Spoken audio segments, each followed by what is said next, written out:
स्वागत है आपका अभी क्लासेस डाउट्स में। और आपका प्रश्न है कि परिवहन और संचार सेवाओं की सार्थकता को विस्तार पूर्वक स्पष्ट कीजिए।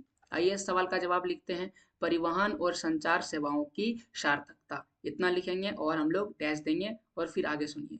परिवहन जो है वह व्यक्तियों एवं वस्तुओं को एक स्थान से दूसरे स्थान तक लाने ले जाने की सुविधा को कहा जाता है, ठीक है ना। वही संचार सेवाओं में शब्दों और संदेशों तथा तथ्यों और विचारों का आदान प्रदान होता है।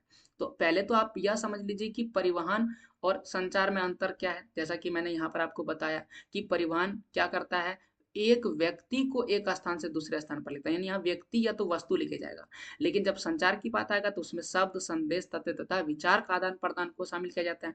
वर्तमान समय में किसी देश के सामाजिक आर्थिक विकास में परिवहन एवं संचार सेवाओं का महत्वपूर्ण योगदान है।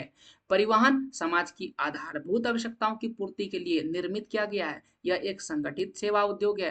परिवहन एवं संचार सेवाओं के अभाव में किसी भी देश का पूरा आर्थिक तंत्र ध्वस्त हो सकता है।